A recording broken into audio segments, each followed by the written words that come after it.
कम से कम ये काम अंग्रेज का तो नहीं हो सकता। हाँ भाई असलम अली, तुम तो हमें भूल ही गए। क्या हाल चाल है? सब मजा है। तू बता कैसी गुजर रही है? भाई हम तो इस वायरलेस के साथ समय गुजारते रहते हैं, दिन रात मैसेज आते जाते रहते हैं। क्या बात है, जंग बहुत तेज हो गई है क्या? जंग को खत्म हुए तो 3 साल हो गए और तीसरी वर्ल्ड वॉर शुरू ना हो तो ही बेहतर है। तू बस ये समझ ले कि हम अपनी जंग जीत लेंगे। और ये हुई ना बात, ये सब हमारी कोशिशों का नतीजा है। हम दिन रात वायरलेस पर काम करते रहते हैं। अंग्रेज का कहना कभी नहीं टालते। अंग्रेज अभी नहीं जीता तो फिर गोरे का मुंह तो काला हो जाएगा ना। Bloody black. मैं जंग आजादी की बात कर रहा था मक्खर से। अब अपने मुल्क आजाद हो चुके हैं।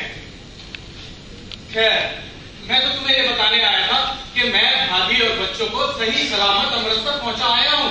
क्या भाई, अमृतसर क्यों? लाहौर में कोई बीमारी फैल गई है क्या? हाँ, यही समझ लो कि लाहौर में बीमारी फैल गई। फिर तो ये बीमारी अमृतसर में भी फैल जाएगी। सुना है बीमारियां अंग्रेज के वायरलेस की तरह हो गई है, कहीं भी पहुंच जाती हैं बिना तार के। बीमारी तो अमृतसर में भी है, पर वहां उनसे कोई खतरा नहीं। तो फिर तुम भी वहीं रहते, यहाँ क्यों आ गए? सोचता तो मैं भी यही कि ये बीमारी इतनी अजीब क्यों है। इसके चलते मुझे अमृतसर से खतरा है और तुम्हें लाहौर से। भाई असलम अली, तेरी तबीयत तो ठीक है ना? कैसी पागलों जैसी बातें करता है।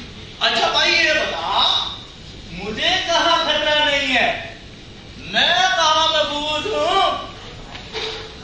बोलता क्यों नहीं? हो गई ना टीवी गायब। अच्छा भाई ठीक है। वैसे तो कोई भी फौजी कहीं भी महफूज नहीं होता, उसकी जिंदगी हर समय खतरे में होती है। मैं अभी तेरी पापी से बात करता हूँ। Hello hello hello 10101 speaking. Hello hello hello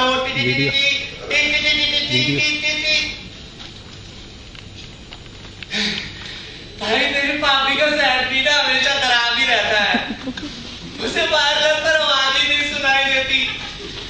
जरूर उसने कोई देसी सेट बना लिया होगा और कोई टेक्नोलॉजी बना ली होगी। अंग्रेज के वायरलेस पर तो उसे भरोसा ही नहीं है। अंग्रेज तो जैसे बेवकूफ है।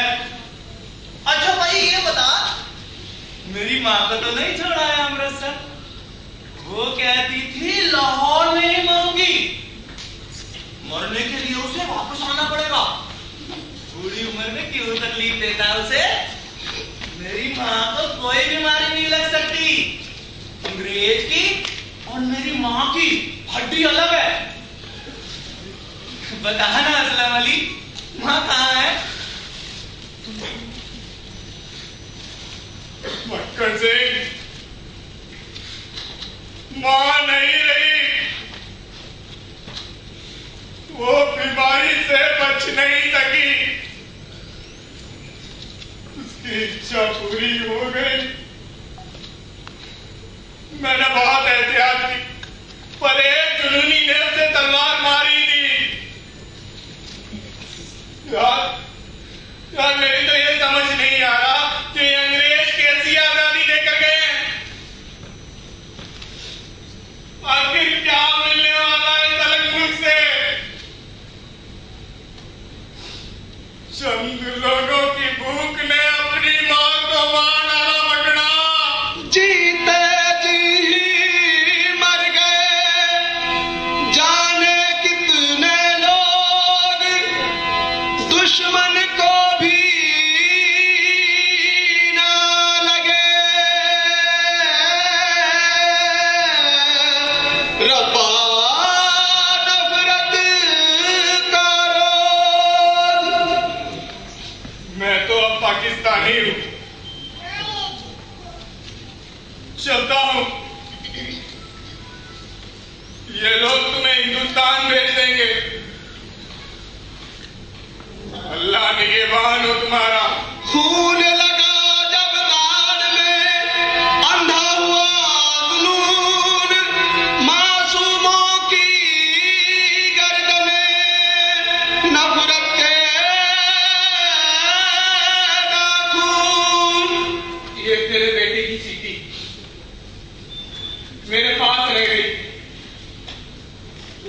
तू तो जानता ही है ना कि उसे सीटियां बजाने का कितना शौक है।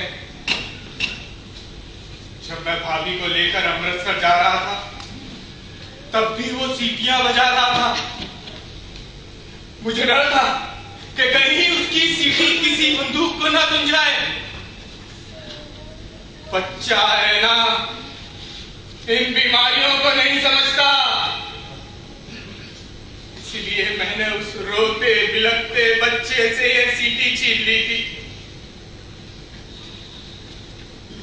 जब अपने बेटे से मिलो तो उसे ये सीटी लौटा देना।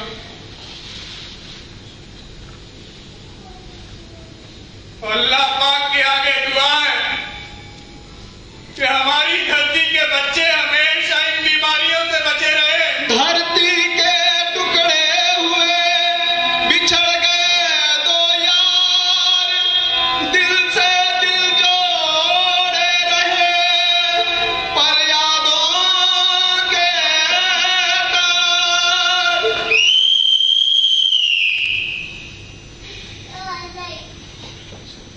जानते हो आजादी मिल गई है, अब अंग्रेज आजाद हो गया है। ये सब मेरी कोशिशों का नतीजा है। तुम लोगों को तो देश की फिक्र ही नहीं है। कुर्बानी तो मैंने दी है। मैंने, पता है, मेरी मां मर गई है। लाहौर और अमृतसर में बीमारी फैल गई है। असलम कहता था मेरी बीवी अमृतसर में महफूज है और वो खुद लाहौर में, और मुझे हर जगह कर रहा। देखा कैसी लाजवाब बीमारी है।